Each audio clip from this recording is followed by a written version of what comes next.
Hello students, good morning to all of you. Today's date is 13th of July and we are doing subject mathematics. As after holiday you must be feeling very fresh and your holiday must be very enjoyable.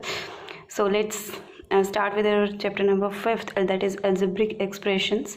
Introduction start करते हैं. देखिए जो आपका algebraic expression होता है, like हमने एक expression लिखा हुआ है जैसे x plus 2xy minus 4xy. ठीक है, तो ये क्या है, एक एल्जेब्रिक एक्सप्रेशन है. एल्जेब्रिक एक्सप्रेशन क्या होता है, द कॉम्बिनेशन ऑफ टर्म्स. तो ये कॉम्बिनेशन ऑफ टर्म्स है क्योंकि इसमें देखो x है एक टर्म, 2xy है दूसरी टर्म और थर्ड टर्म क्या है 4xy है. ठीक है, अब एल्जेब्रिक एक्सप्रेशंस मेनली किस दो उनसे मिलकर बना होता है. जैसे वेरिएबल हो गया आपका, कॉन्स्टेंट्स हो गया. वेरिएबल्स क्या होते हैं, अ वेरिएबल, और अ लिटरल क्या होता है आपका, एक term that does not have a fixed value. मतलब वेरिएबल क्या होते हैं जिनकी कोई फिक्स वैल्यू नहीं होती है. लाइक एक्स है, एक्स एक वेरिएबल है, इसका कोई भी फिक्स वैल्यू नहीं है क्योंकि इसकी वैल्यू कुछ भी हो सकती है, 1 2 3 4 5 इन्फिनिटी तक कुछ भी हो सकता है. ठीक है, कॉन्स्टेंट है आपके. उसके बाद कॉन्स्टेंट में आपके क्या कहते हैं, जो वैल्यूज जो टर्म्स हैं वो फिक्स्ड हों तो वो क्या होती हैं, कॉन्स्टेंट होती है. Constant is a term that is fixed. तो एग्जांपल्स जैसे कि 2 हो गया, 0 हो गया, -11 -12 एटसेट्रा. ठीक है, कॉन्स्टेंट क्या होते हैं, कभी भी चेंज नहीं होते हैं. दैट मीन्स जो आपके नंबर्स होते हैं वो मेनली क्या होते हैं, हमेशा कॉन्स्टेंट होते हैं. अब टर्म्स ऑफ एल्जेब्रिक एक्सप्रेशंस, देखिए हम हमने बात करी थी कि combination of terms. Algebraic expression क्या है, कॉम्बिनेशन ऑफ टर्म्स. तो टर्म्स ऑफ एल्जेब्रिक एक्सप्रेशंस जिनकी कॉम्बिनेशन से वो एल्जेब्रिक एक्सप्रेशन बना है, that is the terms of that algebraic expression. Like 6xy minus 5z, हमने एक ये एल्जेब्रिक एक्सप्रेशन लिखा, इसमें 6xy माइनस 5z और ये क्या है माइनस 5z हो गया. ठीक है, तो 6xy माइनस 5z क्या हो जाएंगी, टर्म हो जाएंगी इस एल्जेब्रिक एक्सप्रेशन की. ठीक है, तो these are the terms of the algebraic expression. उसके बाद आता है आपका फैक्टर्स ऑफ द टर्म्स. जो आपने ये टर्म ली है जैसे 6xy लिया, माइनस 5z लिया, तो इसकी क्या है फैक्टर्स कैसे होंगे. अब 6xy है और माइनस 5z जो इस एक्सप्रेशन में टर्म्स हैं, 6xy के आपके फैक्टर्स होंगे 6x and y. These are in multiplication. Multiplications में जब हम फैक्टर बोलते हैं या किसी भी टर्म या किसी भी टर्म का, या ये कह लीजिए कि नंबर के आप फैक्टर्स कैसे निकालते हैं, उसको डिवाइड्स करके.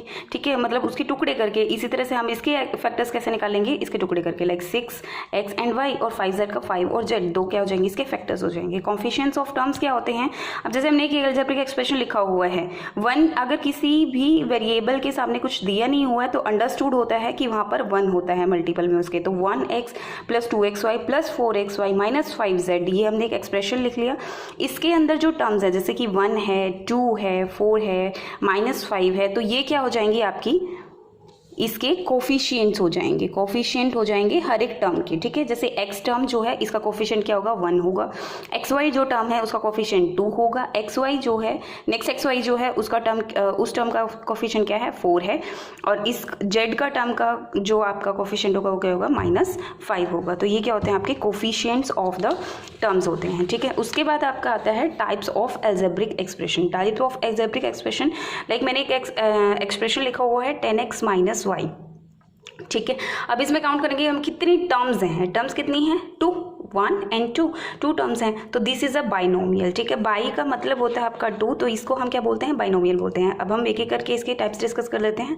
मोनोनोमियल क्या होती है आपकी, if there is one term in an expression. इन एल्जेब्रिक एक्सप्रेशन के अंदर अगर एक ही टर्म गिवन है तो वो क्या हो जाएगी, मोनोनोमियल हो जाएगी आपकी. ठीक है, जैसे 10x हो गया, -9 हो गया, -p क्या हो गया, तो दैट इज आपका क्या हो जाएगा, मोनोनोमियल हो जाएगा. अब बाइनोमियल की अगर हम बात करें, if there is 2 terms in an algebraic expression, अगर एल्जेब्रिक एक्सप्रेशन के अंदर 2 टर्म्स हैं आपकी, तो वो क्या हो जाएगा आपका, बाइनोमियल हो जाएगा.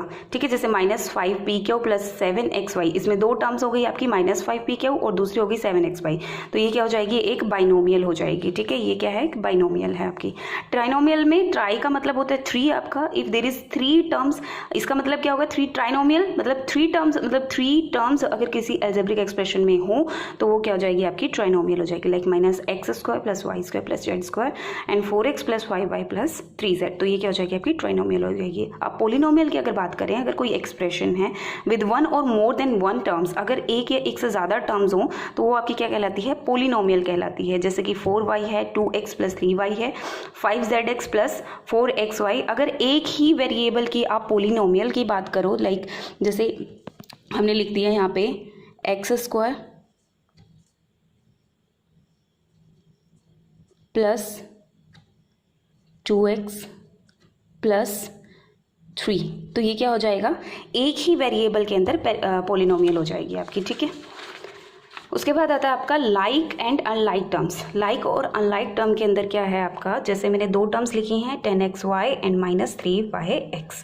इसके अंदर अगर एल्जेब्रिक जो फैक्टर्स हैं आपके, जैसे मैंने टर्म्स के फैक्टर बताए थे, वो अगर सेम हो तो वो टर्म्स जो होती हैं दोनों क्या हो जाएंगी आपकी, लाइक टर्म हो जाएंगी। जैसे कि इस एग्जाम्पल में 10 और x और y, यहाँ पे x y और 10 तीन फैक्टर्स हैं, यहाँ पे -3yx और यहाँ पे भी तीन फैक्टर्स हैं। ऐसे ही 2x² 2xxy 4 फैक्टर्स हो गए, 8x² 8xxy, ठीक है। 10yz एंड 14zy सेम, इस तरह से ये भी क्या हो जाएगी, लाइक हो जाएगी। अब एक लाइक टर्म की सबसे बड़ी बात होती है आपकी कि जो उसके कॉफिशिएंट है वो डिफरेंट हो सकते हैं, लेकिन उसके वेरिएबल्स हमेशा सेम रहेंगे और सेम ही डिग्री के रहेंगे। सेम कैसे, जैसे यहाँ पे x है तो यहाँ पे x होगा, y है तो y होगा। अगर x की पावर स्क्वायर है तो यहाँ पे भी स्क्वायर ही होगी, ठीक है। y की पावर 1 है तो यहाँ पर भी 1 ही होगी, तभी आपकी क्या हो जाएगी, लाइक टर्म होगी। अब अनलाइक टर्म की अगर हम बात करें, जैसे x y and y z, ठीक है, टू फैक्टर्स तो हैं, दोनों के अलग अलग टू फैक्टर्स हैं एल्जेब्रिक फैक्टर्स, बट इसके अंदर वेरिएबल्स क्या हैं, डिफरेंट हैं, so these are unlike terms. ऐसे ही x² y and 10x³ y, यहाँ पर स्क्वायर है, यहाँ पर क्यूब है, तो एल्जेब्रिक फैक्टर्स सेम नहीं है, दैट्स वाई हम क्या कहेंगे इसको, these are unlike terms. This is all about the introduction part of chapter number 5th, that is your algebraic expressions exercise we're going to do in the next lecture. Thank you students, have a nice day.